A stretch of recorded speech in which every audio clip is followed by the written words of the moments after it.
ਮੇਰੇ ਲਹਿੰਦੇ ਪੰਜਾਬ ਦੇ ਜਿੰਨੇ ਪੰਜਾਬੀ ਭਰਾ ਹੈ ਉਹਨਾਂ ਨੂੰ ਅਸਲਾਮ ਅਲੈਕਮ ਅਤੇ ਚੜ੍ਹਦੇ ਪੰਜਾਬ ਦੇ ਜਿਹੜੇ ਭਰਾ ਹੈ ਉਹਨਾਂ ਨੂੰ ਸਤਿ ਸ਼੍ਰੀ ਅਕਾਲ। ਇਹ ਜੋ ਵੀਡੀਓ ਹੈ ਅਸੀਂ ਬਣਾ ਰਹੇ ਹਾਂ ਇਸ ਲਈ ਕਿ ਬਹੁਤ ਸਾਰੇ ਸਵਾਲ ਜਿਹੜੇ ਲੋਕ ਫੋਨ ਕਰਕੇ ਪੁੱਛਦੇ ਆ ਕਿ ਅਗਰ ਅਸੀਂ ਰਸ਼ੀਆ 'ਚ ਜ਼ਮੀਨ ਲੈਂਦੇ ਹਾਂ ਅਤੇ ਉਹਦੇ 'ਚ ਅਸੀਂ ਕਿ ਉੱਥੇ ਮਾਲਕੀ ਸਾਡੇ ਨਾਂ 'ਤੇ ਚੜ੍ਹ ਜਾਏਗੀ, ਸਾਡੇ ਨਾਂ 'ਤੇ ਫਰਦ ਚੜ੍ਹ ਜਾਏਗੀ, ਜਮ੍ਹਾਂਬੰਦੀ ਸਾਡੇ ਨਾਂ 'ਤੇ ਬੋਲੇਗੀ, ਲੋਨ ਮਿਲ ਸਕਦਾ ਹੈ ਕਿ ਨਹੀਂ ਮਿਲ ਸਕਦਾ। ਇਹ ਸਾਰੇ ਸਵਾਲ ਅਕਸਰ ਜਿਹੜੇ ਹੈ ਉਹ ਫੋਨ ਕਰਕੇ ਲੋਕ ਪੁੱਛ ਰਹੇ ਹੈ। ਤਾਂ ਮੈਂ ਇਸ ਵੀਡੀਓ ਦੇ ਰਾਹੀਂ ਦੱਸਣਾ ਚਾਹੁੰਦਾ ਹੈ ਕਿ ਅਗਰ ਕਿਸੇ ਵੀ ਕੰਟਰੀ ਦਾ ਬੰਦਾ ਰਸ਼ੀਆ 'ਚ ਜਾ ਕੇ ਜ਼ਮੀਨ ਖਰੀਦਣਾ ਚਾਹੁੰਦਾ ਹੈ ਤਾਂ ਉਹਨੂੰ ਪਹਿਲਾਂ ਇੱਕ ਕੰਪਨੀ ਬਣਾਉਣੀ ਪਏਗੀ ਜਿਹੜੀ ਇਨਵੈਸਟਮੈਂਟ ਕੰਪਨੀ ਹੋਏਗੀ। ਉਸ ਇਨਵੈਸਟਮੈਂਟ ਕੰਪਨੀ ਦੇ ਵਿੱਚ ਉਹ ਕੰਪਨੀ ਨੂੰ ਰਜਿਸਟਰਡ ਕਰੇਗਾ। ਕਿਸੇ ਵੀ ਰਸ਼ੀਅਨ ਨੂੰ ਰੱਖਣ ਦੀ ਜ਼ਰੂਰਤ ਨਹੀਂ ਹੈ। ਉਸ ਦਾ ਖਾਤਾ ਖੋਲ੍ਹੇਗਾ ਔਰ ਉਸ ਦੇ ਵਿੱਚ ਉਹ ਆਪਣੀ ਕੰਟਰੀ ਤੋਂ, ਜਿੱਥੋਂ ਦਾ ਉਹ ਰਹਿਣ ਵਾਲਾ ਹੈ, ਆਪਣੀ ਕੰਟਰੀ ਤੋਂ ਬੈਂਕ ਟਰਾਂਸਫਰ ਦੇ ਰਾਹੀਂ ਉਸ ਕੰਪਨੀ 'ਚ ਪੈਸਾ ਲੈ ਕੇ ਜਾਏਗਾ ਪਹਿਲਾਂ ਰਸ਼ੀਆ ਦੇ ਵਿੱਚ। ਫਿਰ ਉਹ ਇੱਕ ਹੋਰ ਕੰਪਨੀ, ਸਿਸਟਰ ਕੰਸਰਨ ਜਿਹਨੂੰ ਕਹਿ ਸਕਦੇ ਹਾਂ, ਇੱਕ ਹੋਰ ਉਸੇ ਹੀ ਕੰਪਨੀ ਦੀ ਇੱਕ ਬ੍ਰਾਂਚ, ਇੱਕ ਹੋਰ ਕੰਪਨੀ ਬਣਾਏਗਾ ਜਿਸ ਵਿੱਚ ਸਿਰਫ ਜ਼ਮੀਨ ਖਰੀਦੀ ਜਾਏਗੀ। ਉਸ ਕੰਪਨੀ ਦੇ ਵਿੱਚ 2%, 3%, 4% 'ਤੇ ਉਹ ਕਿਸੇ ਇੱਕ ਰਸ਼ੀਅਨ ਨੂੰ ਪਾਰਟਨਰਸ਼ਿਪ 'ਚ ਰੱਖ ਲਏਗਾ, ਪਲੱਸ ਉਹਨੂੰ ਇਹਦੇ ਡਾਇਰੈਕਟਰ ਦੀ ਜੋਬ ਦੇ ਦੇਗਾ ਤਾਂ ਕਿ ਉਹ ਪਬਲਿਕ ਡੀਲਿੰਗ ਕਰ ਸਕੇ। ਉਸ ਕੰਪਨੀ 'ਚ ਫਿਰ ਤੁਹਾਡੀ ਜ਼ਮੀਨ ਦੀ ਨਾਮ 'ਤੇ ਰਜਿਸਟਰੀ ਹੋ ਜਾਏਗੀ ਔਰ ਉਸ ਕੰਪਨੀ ਦੀ ਜੋ ਮਾਲਕ ਹੈ ਉਹ ਪਹਿਲਾਂ ਵਾਲੀ ਕੰਪਨੀ ਹੋਏਗੀ। ਤਾਂ ਜਿਹੜਾ ਰਸ਼ੀਅਨ ਤੁਹਾਡੇ ਨਾਲ ਸ਼ਾਮਲ ਹੋਇਆ ਕੰਪਨੀ 'ਚ, ਉਹਦੇ ਕੋਲ ਕੋਈ ਅਧਿਕਾਰ ਨਹੀਂ ਹੋਣਗੇ, ਉਹ ਕੋਈ ਸੇਲ ਨਹੀਂ ਕਰ ਸਕਦਾ ਕਿਉਂਕਿ 1-2% ਦੇ ਵਿੱਚ ਹੈ। ਔਰ ਉਹ ਵੀ ਉਹ ਤੋਂ ਐਡਵਾਂਸ ਰਿਜ਼ਾਈਨ ਲਿਖਵਾ ਲਿਆ ਜਾਂਦਾ ਹੈ ਤਾਂ ਕਿ ਜਦੋਂ ਮਰਜ਼ੀ ਅਸੀਂ ਉਹਨੂੰ ਉਸ ਕੰਪਨੀ 'ਚੋਂ ਬਾਹਰ ਕਰ ਸਕੀਏ। ਹੁਣ ਜ਼ਮੀਨ ਖਰੀਦੀ ਜਾ ਸਕਦੀ ਹੈ, ਇਹਦੇ 'ਚ ਕੋਈ ਪ੍ਰੋਬਲਮ ਵਾਲੀ ਗੱਲ ਨਹੀਂ। ਬਹੁਤ ਸਾਰੇ ਲੋਕ ਕਹਿੰਦੇ ਹਨ ਕਿ ਜੇ ਅਸੀਂ ਕੰਪਨੀ ਬਣਾ ਕੇ ਲਈਏ ਤਾਂ ਉੱਥੇ ਲੋਨ ਮਿਲ ਜਾਏਗਾ। ਲੋਨ ਸਿਰਫ ਉਹਨਾਂ ਨੂੰ ਮਿਲਦਾ ਹੈ ਜਿਹੜੇ ਆਲਰੇਡੀ ਰਸ਼ੀਅਨ ਸਿਟੀਜ਼ਨ ਹੈ ਔਰ ਉਹਨਾਂ ਨੇ ਕੋਈ 3 ਸਾਲ ਉੱਥੇ ਪਹਿਲਾਂ ਕੋਈ ਇਨਕਮ ਟੈਕਸ ਪੇ ਕੀਤਾ, ਫਿਰ ਹੀ ਉਹਨਾਂ ਨੂੰ ਕੋਈ ਲੋਨ ਮਿਲਦਾ। ਅਗਰ ਕੋਈ ਤੁਹਾਨੂੰ ਇਹ ਕਹਿ ਰਿਹਾ ਕਿ ਤੁਹਾਨੂੰ ਸਿੱਧਾ ਜਾ ਕੇ ਤੁਸੀਂ ਉੱਥੇ ਜਾਓਗੇ ਤੁਹਾਨੂੰ ਰਸ਼ੀਅਨ ਗਵਰਨਮੈਂਟ ਬੈਂਕ ਲੋਨ ਦੇ ਦੇਗਾ, ਤਾਂ ਇਹ ਝੂਠ ਹੈ, ਇਹ ਪੋਸੀਬਲ ਹੀ ਨਹੀਂ ਹੈ। ਤੀਸਰੀ ਗੱਲ, ਜ਼ਮੀਨ ਜਿਹੜੀ ਉੱਥੇ ਹੈ ਉਹ ਸਾਰੀ ਫਰਟਾਈਲ ਜ਼ਮੀਨ ਹੈ ਔਰ ਜਦੋਂ ਸੋਵੀਅਤ ਜਿਹੜਾ ਯੂਨੀਅਨ ਸੀ ਉਹ ਟੁੱਟੀ ਸੀ ਤਾਂ ਉਦੋਂ ਗਵਰਨਮੈਂਟ ਨੇ ਕੁਝ ਜ਼ਮੀਨ ਜਿਹੜੀ ਸੀ ਉਹ ਪ੍ਰਾਈਵੇਟ ਲੋਕਾਂ ਦੇ ਨਾਂ 'ਤੇ ਅਲਾਟ ਕੀਤੀ ਸੀ। ਉਸ ਤੋਂ ਪਹਿਲਾਂ ਸਾਰੀ ਜ਼ਮੀਨ ਸਰਕਾਰ ਕੋਲ ਸੀ, ਪ੍ਰਾਈਵੇਟ ਦੇ ਲੋਕਾਂ ਦੇ ਕੋਲ ਜ਼ਮੀਨ ਨਹੀਂ ਸੀ। ਜਿੱਦਾਂ ਹਿੰਦੁਸਤਾਨ ਅਤੇ ਪਾਕਿਸਤਾਨ 'ਚ ਪ੍ਰਾਈਵੇਟ ਲੋਕਾਂ ਦੇ ਕੋਲ ਜ਼ਮੀਨ ਹੈ, ਤਾਂ ਰਸ਼ੀਆ ਦੇ ਵਿੱਚ ਜਿਹੜੀ ਪ੍ਰਾਈਵੇਟ ਲੋਕਾਂ ਕੋਲ ਜ਼ਮੀਨ ਆ ਸਿਰਫ 2% ਹੈ। 98% ਜ਼ਮੀਨ ਅੱਜ ਵੀ ਸਰਕਾਰ ਦੀ ਹੈ ਔਰ ਸਰਕਾਰ ਉਹਨੂੰ ਸੇਲ ਵੀ ਨਹੀਂ ਕਰਦੀ ਔਰ ਲੀਜ਼ 'ਤੇ ਵੀ ਨਹੀਂ ਦਿੰਦੀ। ਹੁਣ ਜਿਹੜੀ ਸੇਲ 'ਤੇ ਜਾਂ ਲੀਜ਼ ਹੋ ਰਹੀ ਹੈ ਉਹ 2% ਪ੍ਰਾਈਵੇਟ ਲੋਕਾਂ ਦੀ ਜ਼ਮੀਨ ਹੈ ਔਰ 2% ਪ੍ਰਾਈਵੇਟ ਲੋਕਾਂ ਦੇ ਕੋਲ ਵੀ ਜਿਹੜੀ ਜ਼ਮੀਨ ਹੈ ਉਹਦੇ 'ਚ ਮਿਨੀਮਮ ਜ਼ਮੀਨ ਦਾ ਜਿਹੜਾ ਸਾਈਜ਼ ਹੈ ਉਹ 2000 ਏਕੜ ਤੋਂ ਉੱਪਰ ਦਾ ਹੈ। ਤਾਂ ਉਸ ਕਰਕੇ ਐਡੀ ਵੱਡੀ ਜ਼ਮੀਨ ਨੂੰ ਖਰੀਦਣ ਵਾਸਤੇ ਤੁਹਾਡੇ ਕੋਲ ਉਹਨਾਂ ਫੰਡ ਚਾਹੀਦਾ।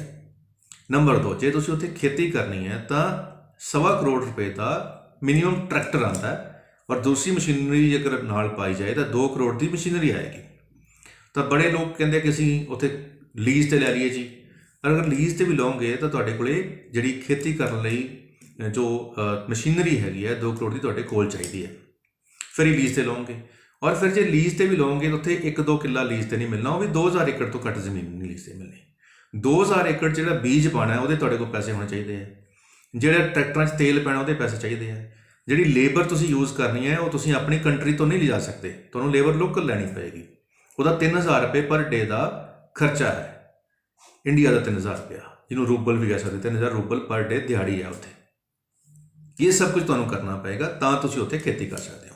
ਖੇਤੀ 'ਚ ਉੱਥੇ ਤੁਸੀਂ ਕਣਕ ਬੀਜ ਸਕਦੇ ਹੋ ਜਿਹੜੀ ਕਿ ਆਸਾਨੀ ਨਾਲ ਹੁੰਦੀ ਹੈ। ਇੱਕ ਵਾਰੀ ਬਿਜਾਈ ਕਰਨੀ ਪੈਂਦੀ ਹੈ ਅਤੇ ਫਿਰ ਕਟਾਈ ਕਰਨੀ ਪੈਂਦੀ ਹੈ, ਵਿਚਾਲੇ ਹੋਰ ਕੋਈ ਕੰਮ ਕਰਨ ਦੀ ਲੋੜ ਨਹੀਂ। ਸਿਰਫ ਇੱਕ ਜੋ ਸਰਕਾਰ ਦੁਆਰਾ ਅਪਰੂਵ ਔਰਗੈਨਿਕ ਗਰੋਥ ਪ੍ਰਮੋਟਰ ਹੈ, ਜਿਹਨੂੰ ਆਪਾਂ ਖਾਦ ਕਹਿੰਦੇ ਹਾਂ, ਉਹ ਸਰਕਾਰ ਦੁਆਰਾ ਮਾਨਤਾ ਪ੍ਰਾਪਤ ਜਿਹੜੀ ਖਾਦ ਹੈ ਉਹੀ ਪੈਂਦੀ ਹੈ। ਉਹਦੇ ਨਾਲ 20% ਫਸਲ 'ਚ ਇਜ਼ਾਫਾ ਹੁੰਦਾ, ਵਾਧਾ ਹੁੰਦਾ, ਉਹ ਤੁਸੀਂ ਯੂਜ਼ ਕਰ ਸਕਦੇ ਹੋ।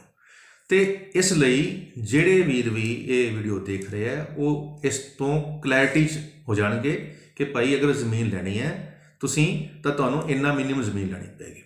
ਹੁਣ ਜਿਨ੍ਹਾਂ ਦਾ ਇੰਨਾ ਬਜਟ ਨਹੀਂ ਹੈ ਤਾਂ ਅਸੀਂ 1250 ਏਕੜ ਇੱਕ ਜ਼ਮੀਨ ਦਾ ਟੁਕੜਾ ਲਿਆ, ਅਸੀਂ ਉਹਦੇ ਵਿੱਚ 50-50 ਏਕੜ ਦੇ ਫਾਰਮ ਬਣਾ ਕੇ ਛੋਟੇ ਹਿੱਸੇ 'ਚ ਜ਼ਮੀਨ ਦੇ ਰਹੇ ਹਾਂ। ਤਾਂ ਛੋਟੇ ਹਿੱਸੇ ਜ਼ਮੀਨ ਜੇ ਤੁਸੀਂ ਲੈਣਾ ਚਾਹੁੰਦੇ ਹੋ ਉਹ ਤੁਸੀਂ ਸਾਡੇ ਤੋਂ ਲੈ ਸਕਦੇ ਹੋ। 50,000 ਰੁਪਏ ਪਰ ਏਕੜ ਦਾ ਰੇਟ ਹੋਏਗਾ। ਤੁਸੀਂ ਆਪਣੀ ਕੰਪਨੀ ਬਣਾ ਕੇ ਵੀ ਜ਼ਮੀਨ ਆਪਣੇ ਨਾਂ ਆਪਣੀ ਕੰਪਨੀ ਨਾਲ ਕਰਾ ਸਕਦੇ ਆ, ਜਾਂ ਜਿਹੜੀ ਇਹ ਟੋਟਲ ਜ਼ਮੀਨ ਹੈ ਇੱਕ ਕੰਪਨੀ ਦੇ ਨਾਮ 'ਤੇ ਹੈ, ਤੁਸੀਂ ਉਹਦੇ 'ਚ ਹਿੱਸੇਦਾਰ ਵੀ ਬਣ ਸਕਦੇ ਆ। 1250 ਏਕੜ ਦੀ ਜਿਹੜੀ ਇਹ ਕੰਪਨੀ ਇੱਕ ਕੰਪਨੀ ਦੇ ਨਾਂ ਤੇ ਜ਼ਮੀਨ ਹੈ, ਉਹਦੇ 'ਚ 1250 ਸ਼ੇਅਰ ਹੈ। ਤੁਸੀਂ ਸਪੋਜ਼ 50 ਕਿੱਲੇ ਜ਼ਮੀਨ ਲੈਣੀ ਹੈ ਤਾਂ ਤੁਸੀਂ ਉਹ 'ਚ 50 ਸ਼ੇਅਰ ਪਰਚੇਜ਼ ਕਰਕੇ ਤੁਸੀਂ ਉਹਦੇ ਹਿੱਸੇਦਾਰ ਬਣ ਗਏ। ਫਿਰ ਤੁਹਾਨੂੰ ਆਪਣੀ ਕੰਪਨੀ ਬਣਾਉਣ ਦੀ ਲੋੜ ਨਹੀਂ ਪਈ। ਜਿਹੜਾ ਕੰਪਨੀ ਬਣਾਉਣ ਦਾ ਖਰਚਾ ਉਹ 50,000 ਰੁਪਏ ਹੈ, ਔਰ ਉਸ ਕੰਪਨੀ ਦਾ ਐਡਰੈਸ ਦੇਣਾ ਪੈਂਦਾ ਹੈ, ਜਿਹਦਾ ਹਰ ਮਹੀਨੇ ਤੁਹਾਨੂੰ 5 ਤੋਂ 7,000 ਰੁਪਏ ਐਜ਼ ਏ ਐਡਰੈਸ ਪ੍ਰੂਫ ਦਾ ਵੀ ਦੇਣਾ ਪੈਂਦਾ। ਸਾਲ ਬਾਅਦ ਉਹਦੀ ਰਿਟਰਨ ਫਾਈਲ ਕਰਨੀ ਪੈਂਦੀ ਹੈ ਅਕਾਊਂਟਿੰਗ ਦੀ, ਉਹਦੇ ਲਈ ਵੀ ਤੁਹਾਨੂੰ ਸਾਲ ਦਾ 10,000 ਰੁਪਏ ਖਰਚਾ ਆਏਗਾ।